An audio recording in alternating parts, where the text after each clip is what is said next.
Vivimos en un mundo donde se cuestiona constantemente la autoridad y sobre todo en los últimos tiempos. Se nos bombardea constantemente el pensamiento de que dónde encontramos la verdad. Incluso mucha gente está segura de que la verdad no existe. Se nos ofrece para guiar nuestra vida, por ejemplo, la razón, el pensamiento, o también la experiencia personal. Se nos ofrece como guías para que nosotros pudiéramos saber cómo guiarnos en medio de los problemas que enfrentamos. Continuamente nos preguntamos, ¿a quién debemos escuchar cuando enfrentamos decisiones importantes? ¿Cuál debería ser nuestra brújula? ¿Lo que la sociedad considera lógico? ¿Lo que nuestras experiencias nos han enseñado? ¿Lo que sentimos en nuestro corazón? Hoy vamos a ver, amado hermano, que para el creyente hay una sola guía suprema, que es la palabra de Dios, la Biblia. En un tiempo donde la razón y la experiencia se colocan casi a niveles divinos y la verdad se nos presenta como algo subjetivo y cambiante, dependiente de la cabeza de cada quien, podemos recordar que la Biblia es una autoridad, es la autoridad inmutable, confiable y suprema, que va por encima de toda otra autoridad.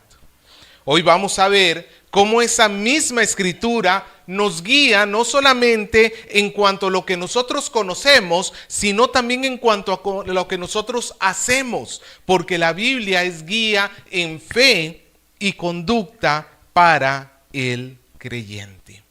Así que hoy le invito para que consideremos cómo la Biblia afecta la vida del creyente y vamos a comenzar a ver este combate entre la Biblia, por un lado, y la razón o la experiencia por el otro lado. Te hago una pregunta. ¿Tienes una situación donde la razón te dice una cosa, pero tu experiencia personal te dice otra cosa? ¿A cuál de las dos le harías caso? Te doy un ejemplo. Vas tú manejando por una carretera. Es la primera vez que le estás recorriendo y hay un rótulo que dice que hay una curva adelante. ¿Qué es lo que te marca la razón en ese momento? Bajar la velocidad para poder tomar la curva. Pero de repente tu experiencia te dice, vengo de, ya tengo tiempo manejando, ya tengo calle, ¿no es cierto? Ya tengo cancha y sé que puedo tomar las curvas, no de repente no bajando tanto de la velocidad, puedo manejar el carro y confías en tu experiencia personal. ¿A quién le harías caso? ¿A la lógica o a la experiencia? Posiblemente en este caso particular la mejor opción sería a la lógica. Baja la velocidad para evitar un accidente. Pero en nosotros siempre hay esa guerra constante de estar pensando quién es el que nos va a ayudar a dirigir o a tomar las decisiones en nuestra vida. Al final de cuentas, amado hermano, nosotros tenemos que saber que en todo lo relacionado a la fe y la conducta, el Señor nos ha entregado las Escrituras para que nosotros sepamos cómo conducirnos.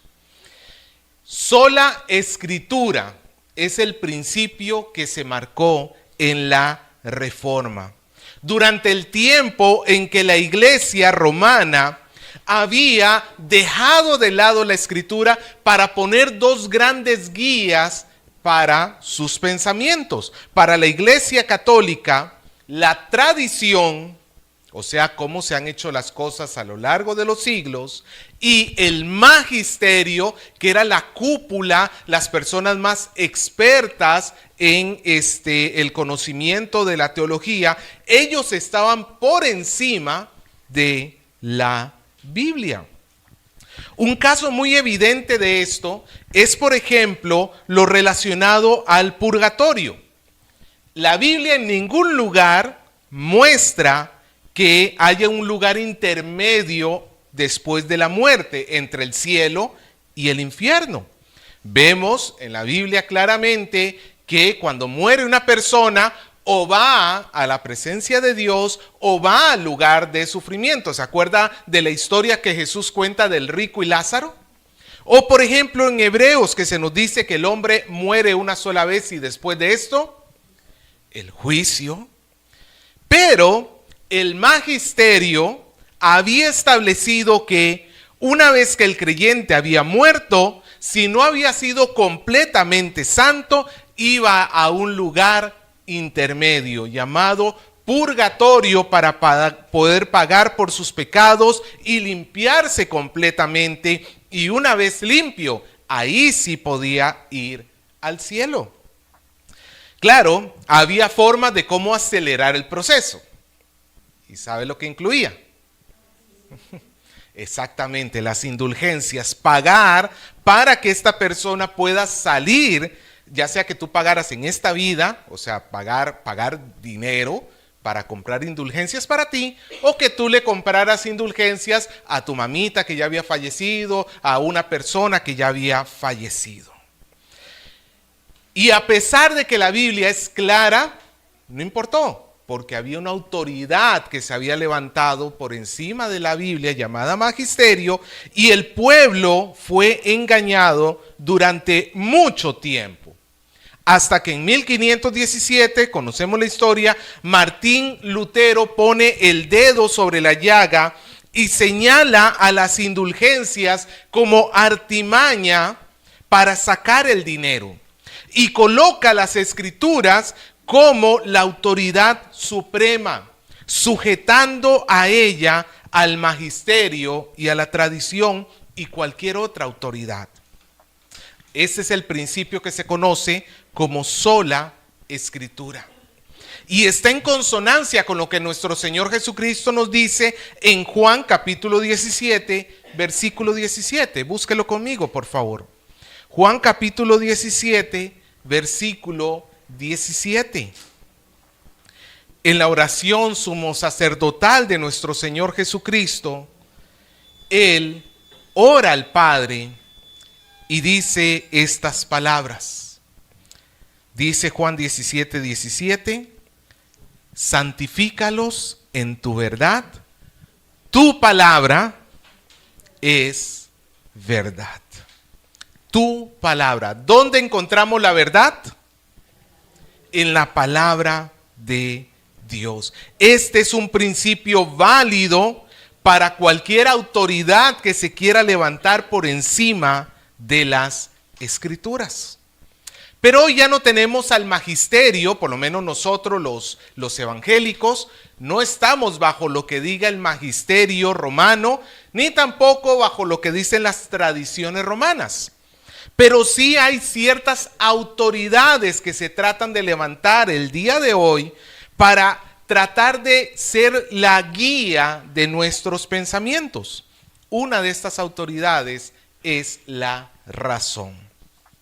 Entre el siglo XVII y XIX está la etapa de la humanidad que se le llama la Ilustración o la era de la razón.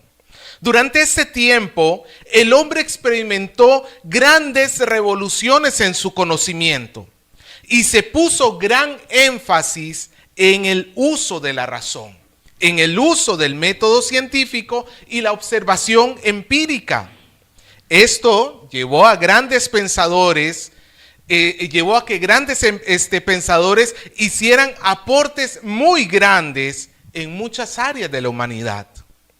Pero justamente con ese avance también hubo una actitud de escepticismo hacia todo tipo de autoridad, especialmente la autoridad religiosa, que era la que había estado sobre las demás autoridades hasta ese momento. Aquí quiero decir algo. Yo sí creo que es completamente sano y correcto que se sospeche de las cosas. Es lo mismo que Pablo dijo con respecto a los de Berea, ¿no es cierto? Cuando Pablo predicó, ¿qué hicieron los cristianos de Berea? fueron a las Escrituras para ver si eran así. Hay una sospecha que es sana y que es correcta y que todos deberíamos tener. No podemos decirle amén a todos simplemente porque alguien nos lo dice. Ni siquiera yo espero que usted haga eso conmigo. Yo espero que compare usted mis palabras con qué. Ahí es donde está el problema. ¿Con qué? Porque si tú vas a comparar tus palabras con, depende de lo que lo compares, puedes llegar a terminar muy extraviado.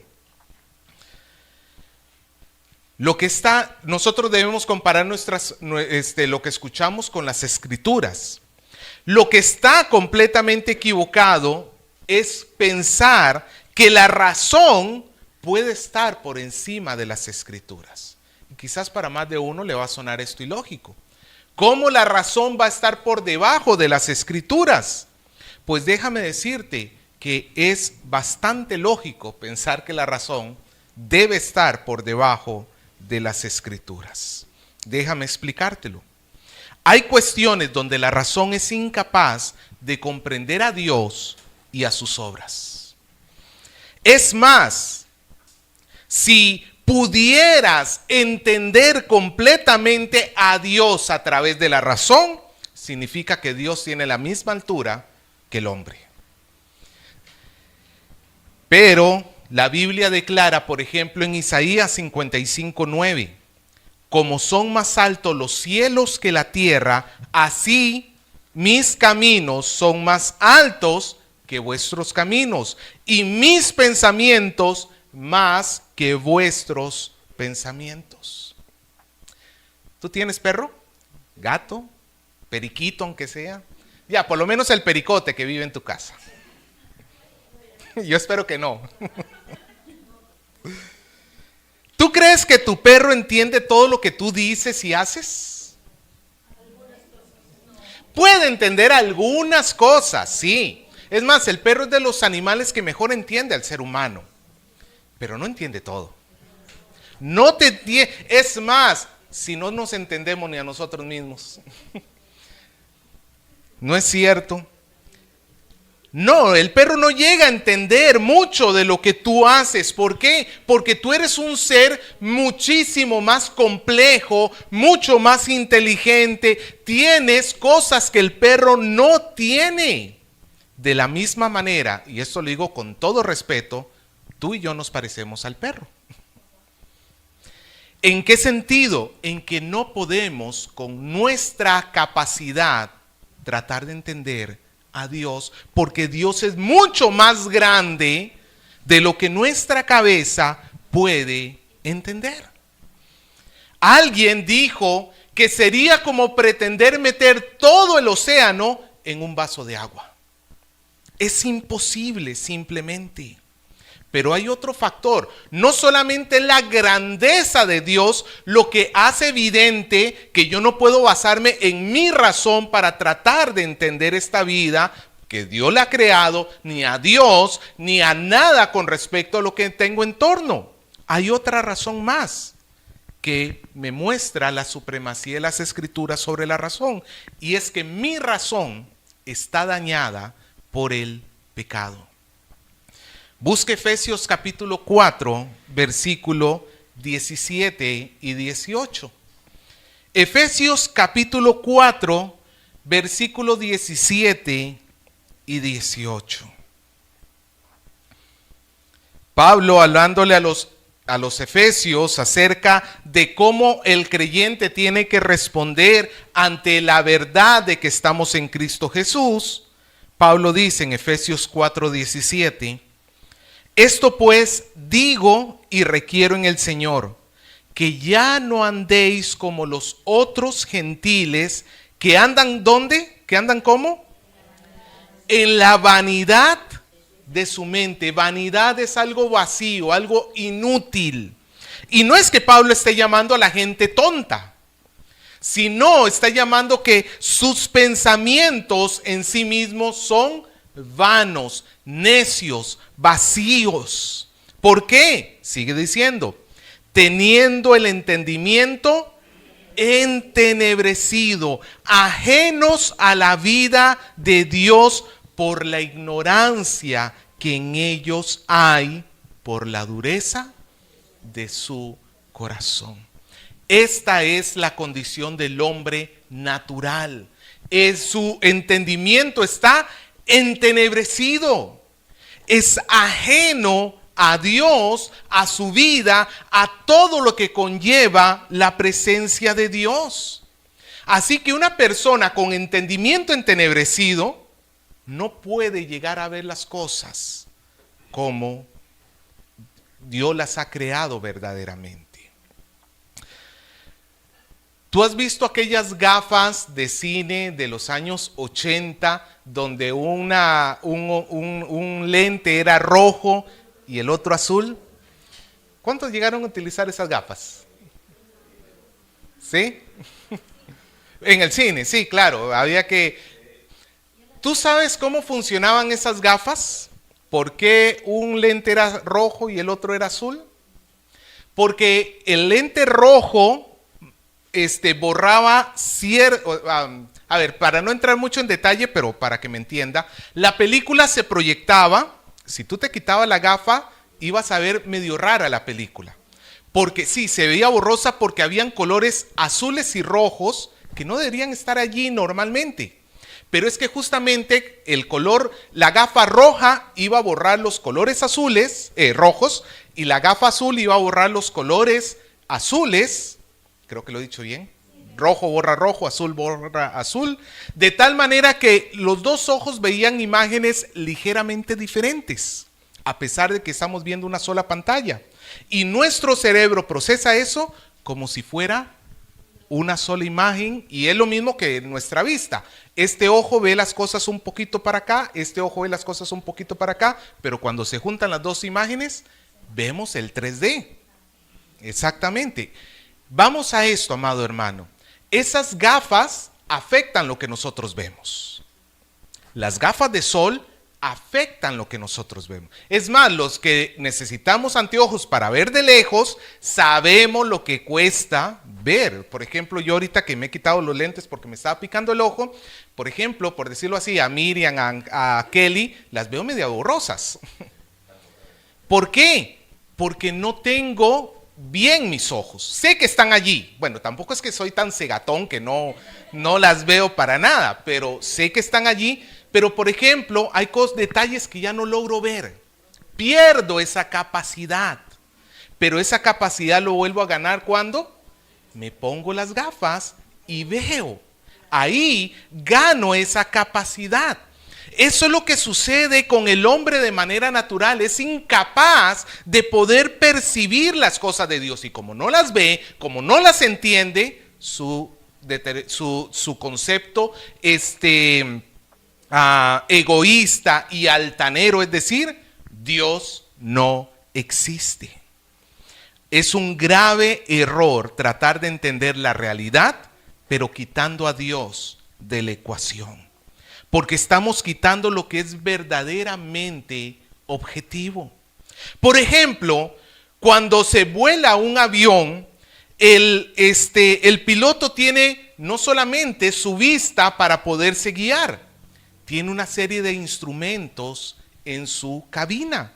Tiene un horizonte artificial donde le muestra si el avión está nivelado, si está de un lado, si está del otro lado, si está subiendo, si está bajando. Así él no tenga ventanas, él puede guiarse por sus instrumentos. Otro que le guía la altitud, otro que le guía la velocidad, etcétera, etcétera, etcétera. Imagínate que tú eres el piloto y estás allí volando. Mientras que sea de día y haya buena visibilidad, ¿puedes apoyarte en tus sentidos, en tu vista? Sí, te puedes apoyar en eso. No dejar de descuidado tus instrumentos, pero en buena parte te puedes apoyar en tu vista. Pero ahora imagínate en una noche oscura sin luna o en medio de un banco de nieblas donde no logras ver absolutamente nada. ¿En qué te tocaría confiar? No puedo confiar en mí mismo. Tengo que confiar en esos instrumentos. Eso es lo que sucede. Nosotros no podemos confiarnos en la razón en sí misma, porque la razón está dañada, porque nuestra vista está entenebrecida. Necesitamos un instrumento que nos marque el horizonte, que nos ayude a entender esta vida y que va más allá de nosotros. Y quizás más de uno acá pueda pensar, pero la ciencia y la razón y la Biblia están peleadas. La ciencia y la Biblia están peleadas. Falso. Eso es completamente falso. A lo largo de la historia ha habido innumerables científicos que son cristianos. Te nombro nada más algunos. Isaac Newton, el famoso físico y matemático inglés, no solamente contribuyó al campo de la ciencia, sino que también hacía tratados acerca de la vida religiosa. Johannes Kepler, un astrónomo y matemático alemán, conocido por sus leyes del movimiento planetario, pero Kepler decía que para poder comprender lo que veía necesitaba pensar en Dios. Y el ver la creación le ayudaba a comprender a Dios. Gregor Mendel, un monje agustino y científico, es conocido como el padre de la genética. Mendel era, pues, un monje. ¿Qué más te puedo decir? Si ya no estás convencido de que creía, por lo menos dentro de su idea en Dios, él creía. James Clerk Maxwell, un físico escocés conocido por formular la teoría clásica de la radiación electromagnética. Maxwell era un cristiano devoto y su fe influyó en la forma como él veía el mundo. George Washington Carver, un científico e inventor afroamericano, conocido por su trabajo en la agricultura, pero Carver era un devoto cristiano y daba crédito a Dios por su inspiración. Y más recientemente, Francis Collins, un genetista estadounidense conocido por liderar el proyecto Genoma Humano. Collins es un cristiano evangélico, sigue vivo hasta el día de hoy, que ha escrito sobre la relación entre la ciencia y la fe en un libro que se llama El lenguaje de Dios. Amado hermano, la fe y la Biblia no están, la razón y la Biblia no están peleadas. La ciencia y la Biblia no están peleadas. El problema es que tenemos gente orgullosa que quiere sacar a Dios de la ecuación y piensa que puede entender este mundo sin Dios, lo cual es imposible. Por el otro lado, tenemos junto con la razón, tenemos las experiencias como otro supuesto guía para nuestra vida. Las experiencias han tomado mucho más protagonismo desde la época moderna y posmoderna, especialmente en el tiempo en que estamos viviendo. Vivimos ya no en el tiempo de la razón, sino en el tiempo de la emoción, de la experiencia, de la sensación. Hoy en día, lo que antaño eran las frases yo creo que o yo pienso que, ahora se han reemplazado por yo siento que. De esta manera, lo experimental, lo que tú experimentas, se vuelve como normativo, como lo que marca la guía de la persona. Por ejemplo, hay personas que esperan sentir la presencia de Dios en el culto. Pero, ¿qué es ese sentir? ¿A qué se refieren? Muchas veces lo que se refieren es a una emoción donde algo les haya hecho ya sea llorar o reír o tener algún tipo de experiencia inusual. Y si no tienen esa experiencia, entonces llega la conocida acusación. Dios no estaba en ese lugar. Esa iglesia está apagada. Pero ¿qué nos dice la Escritura sobre la presencia de Dios en medio de los cristianos? Le leo 2 versículos claros. Mateo 28:20. Enseñándoles que guarden todas las cosas que os he mandado, y he aquí yo estoy con vosotros todos los días. Pero no lo siento. Aquí es donde comienza la disputa. ¿A quién le voy a hacer caso? ¿A la Biblia que Jesús dijo, estaré con vosotros todos los días hasta el fin del mundo? ¿O a mi experiencia que por alguna razón hoy no siento eso que de repente he sentido en otros momentos? ¿A quién le voy a hacer caso? O por ejemplo, Hebreos 2:12, donde se habla sobre el Señor Jesucristo y dice, anunciaré a mis hermanos tu nombre en medio de la congregación, te alabaré. Cuando la iglesia está reunida, Cristo está en medio de su iglesia glorificando a su Padre junto con nosotros.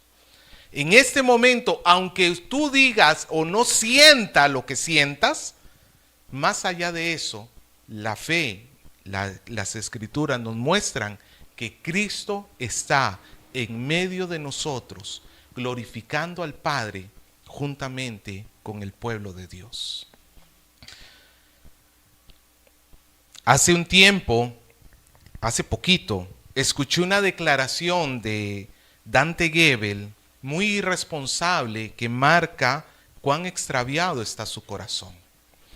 Él estaba en una entrevista y la entrevistadora le preguntó, ¿tú usas la Biblia para todo? Y la respuesta de Dante fue, yo no uso la Biblia para todo. Dijo literalmente esto, porque sería adorar a la Biblia. Yo uso a Dios para todo. A Dios no lo podés meter en 66 libros. Esta declaración es muy, muy peligrosa. ¿Por qué? Primero que todo, ¿qué es ese asunto? Y esto es algo que se extiende en muchas iglesias y de repente tú lo has escuchado, esa llamada bibliolatría. Esa iglesia adora la Biblia. Eso se llama bibliolatría y tratan de literalmente satanizar el estudio bíblico, como si fuera algo malo. Cuando encontramos en la Biblia al salmista diciendo, ¿cuánto amo tu ley? Cuando vemos, Dante Gebel dice, yo no uso la Biblia para todo. Y encontramos al Señor Jesucristo respondiéndole a Satanás en medio de las tentaciones diciendo, escrito está. Entonces Jesús era un bibliólatra. No, Jesús amaba al Padre y por tanto amaba la palabra de Dios. De la misma manera la iglesia ama a Dios y ama su palabra. Pero el asunto de Dante va más allá. Porque él al decir que él no usa la Biblia en todo, usa a Dios, entonces ¿de dónde saca ese conocimiento sobre Dios? ¿Cómo él conoce algo de Dios si no es a través de la Biblia? ¿Dónde quedan las experiencias? Literalmente, Dante está reconociendo que él se está haciendo un Dios a su imagen y semejanza. Porque no se conforma con el Dios de las Escrituras. Él quiere un Dios como su pensamiento quiere que sea. Lo cual muestra que su corazón está extraviado. La revelación de la Biblia es todo lo que Dios sabe que necesitamos para conocerle. Si Dios hubiera querido revelar algo de Él, lo hubiera incluido en las Escrituras. Y si no lo incluyó, no es necesario. Dios no quería que nosotros lo conociéramos. Yo sí estoy de acuerdo en algo, amado hermano. La Biblia no nos puede decir el todo de Dios, porque la Biblia está hecha para nosotros los seres humanos y volvemos al mismo asunto de la razón. Dios es mucho más grande que nosotros, no podemos entender a Dios. Ciertamente la Biblia no nos puede hablar del todo de Dios, porque Dios es inescrutable. Pero todo lo que Dios quería que nosotros entendiéramos sobre Él, solamente está en la Biblia. No existe la Biblia más mi experiencia personal. No, la Biblia sola. Así que, en primer lugar, cuando meditamos entre creerle a la Biblia o creerle a la razón o a las experiencias, es claro que debemos decir, como Pablo dijo en Romanos capítulo 3, versículo 4, sea Dios veraz y todo hombre mentiroso. La razón y la experiencia tienen que estar sometidas a la Biblia. Y si la Biblia marca un camino, la razón y la experiencia tienen que confiar en ese camino para seguirlo, porque si no, va a ser extraviada la persona. Pero pensemos en algo más de cómo la Biblia nos afecta. No solamente nuestra autoridad suprema, también la Biblia es la fuente de nuestra santidad. Y obviamente no quiero decir con esto que el mero estudio bíblico produce santidad. No, lo que nos santifica es la obra de Cristo. Pero ¿cómo conocemos la obra de Cristo? En el cine, pastor, porque yo vi la película. En Netflix yo vi la película. No. Entonces, a final de cuentas, si hay algún tipo de película cristiana que nunca pueden llegar, amado hermano, aquí hago un pequeño paréntesis. Películas cristianas hay de todo tipo. Hay unas que sí son muy buenas porque se pueden apegar bastante al argumento bíblico y te pueden ayudar como a visualizar mejor un pasaje. No digo que sean malas. Hay otras que sí, se separan demasiado del argumento bíblico y pueden rayar hasta en la herejía. Hay que tener cuidado. Pero lo cierto es que nunca una película puede reemplazar la Biblia. Si usted me dice que todo lo que sabe sobre la historia de Moisés es por la película de los 10 mandamientos, que la vio como 80 veces cuando era niño, ahí déjeme decirte que eso es preocupante. Porque no puede ser así. Nosotros, ¿sabe cuál es el detalle, amado hermano? Que cuando tú conoces bien la Biblia, ves la película y puedes decir, esto sí está conforme, pero esto no está conforme. Y entonces no te van a engañar, vas a poderla ver como un medio de entretenimiento artístico, pero sabes que tiene sus cosas que no debes creerte. Pero si tú no lees la Biblia, de verdad vas a terminar tragándote todo lo que ves ahí.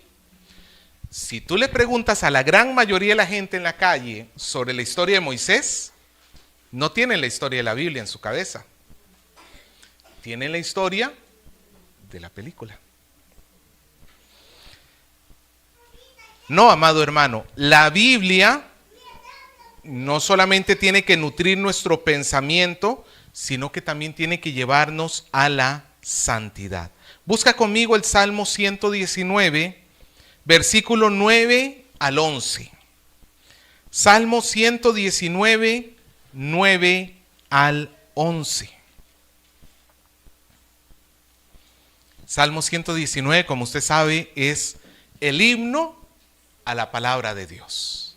Es el salmo que homenajea que la palabra de Dios está en medio de nosotros. El capítulo más largo de toda la Biblia dedicado a agradecer a Dios por su palabra. Y el versículo 9 comienza diciendo, ¿con qué limpiará el joven su camino? Con guardar tu palabra. Con todo mi corazón te he buscado, no me dejes desviarme de tus mandamientos. En mi corazón he guardado tus dichos para no pecar contra ti. Frente a una sociedad, amado hermano, que busca contaminar el corazón del hombre continuamente, bombardeándolo con todo tipo de impurezas, la pregunta que se hace el salmista es, ¿cómo puede ser un cristiano para guardar puro su corazón? ¿Y cuál es la respuesta? Con guardar la palabra. Interesante que el verso 9 está pensando en qué persona, en qué grupo de edad está pensando. Al joven. ¿Por qué al joven? ¿Que no le sirve al viejo? Claro que sí, le sirve al viejo, obviamente que sí. Pero pensemos en esto.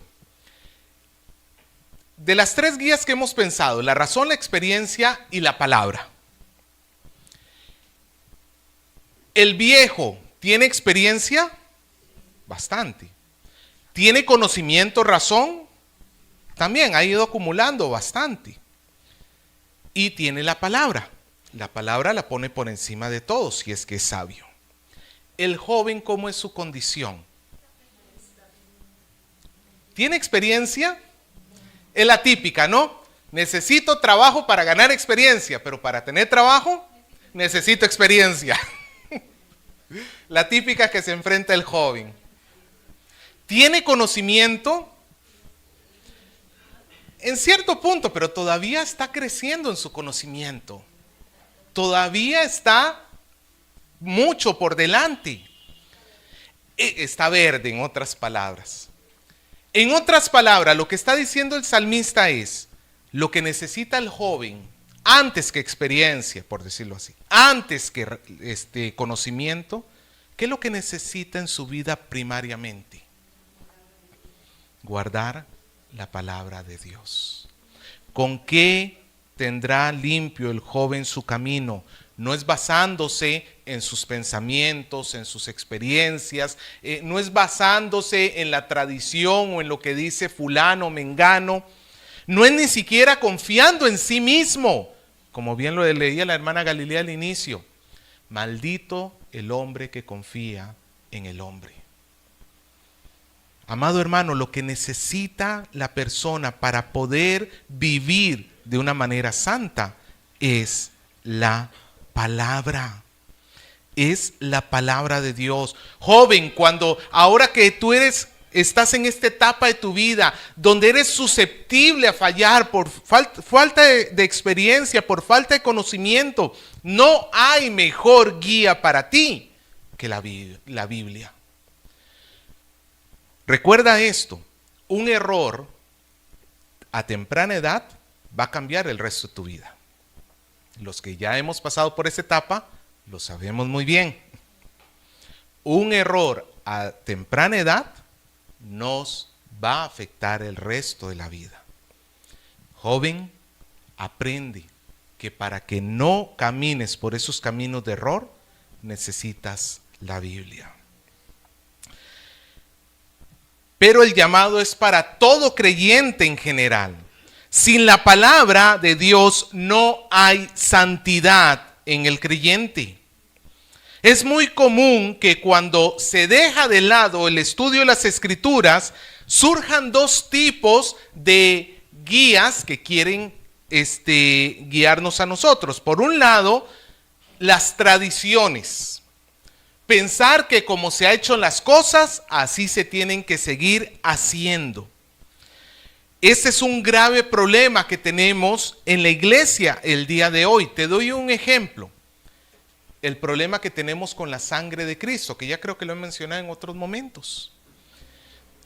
Es normal que escuches a gente proclamando la sangre de Cristo para protegerse ante el mal.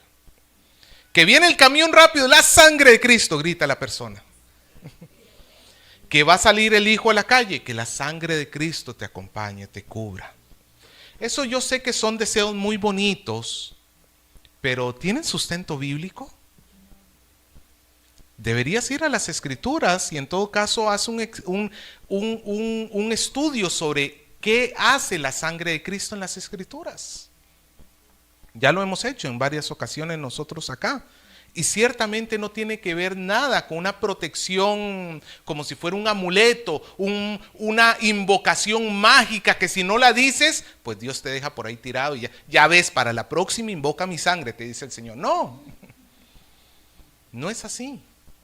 Pero como se vuelve algo tradicional, algo que muchas iglesias creen, la gente lo acepta y la tradición se vuelve como un guía. Por el otro lado, otro problema que se nos presenta cuando dejamos de lado el estudio bíblico es el bien conocido legalismo. El pretender de que puedo a través de mi obediencia ganar el favor de Dios, ganarme el cielo. Pero no, amado hermano, el estudio correcto de las Escrituras debe llevarnos a tener un corazón humilde y sencillo, dependiente de Dios, sensible al mal que hacemos y sensible a la voluntad de Dios. Eso es lo que el salmista dice ahí en el versículo 10 que hemos leído. No me dejes desviarme de tus caminos. Esa petición humilde que puede hacer el salmista. No me dejes desviarme de tus caminos. Necesitamos la gracia de Dios para que podamos atender su palabra para evitar caer en la tentación.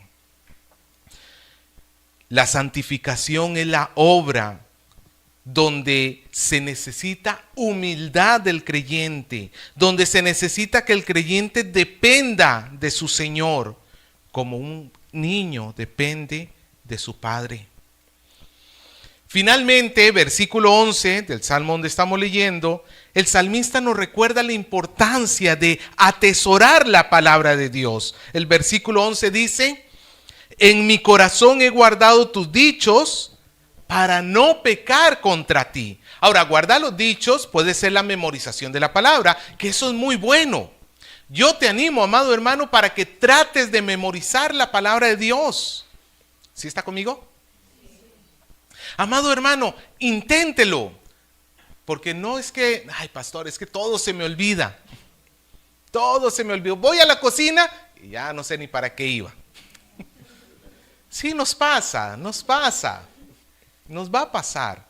Pero una de las cosas que tú nunca debes olvidar es la palabra. Y memorizar la palabra es muy bueno. Ahora, no sirve memorizar por memorizar. Satanás se sabe la Biblia de memoria. Se la citó al Señor y eso no sirve de nada. ¿En qué sentido hay que guardar la palabra? En atesorarla en el corazón. En que cada decisión que tú vas a tomar, no importa si es en el trabajo, en la casa, donde sea, tú te pares y pienses, ¿qué dice Dios al respecto? ¿Cómo puedo honrar a Dios con la decisión que estoy a punto de tomar? Lo que estoy diciendo, lo que estoy pensando, lo que estoy haciendo o lo que no estoy haciendo, ¿glorifica a Dios? Y nuevamente, para saber qué quiere y qué no quiere Dios, necesitamos las Escrituras. Por eso, amado hermano, yo te animo nuevamente para que tú pienses, ¿qué estoy haciendo yo con mi estudio bíblico? ¿Qué estoy haciendo yo? ¿Lo estoy tomando en serio o lo estoy tomando como algo secundario? Piensa en tu educación cristiana. Porque, amado hermano, Dios no creó islas aisladas donde no necesitamos del hermano en Cristo. No, el Señor en Efesios dice que Él, como un regalo para la iglesia, ha puesto maestros.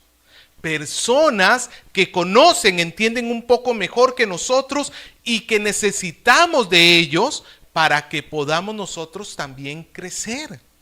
¿Dios quiere que su iglesia crezca en el conocimiento de Él? Sí. ¿Quiere que estudies personalmente y privadamente la Biblia? Claro que sí. Pero también Dios quiere que seas humilde y busques también a personas maduras en la fe con las cuales poder estudiar juntos las Escrituras. Es necesario, amado hermano. No es una opción. No es una opción. No existe cristiano maduramente en su conocimiento maduro que pueda crecer allá lejos mientras aquí está el pueblo reunido estudiando la Biblia. No puede ser.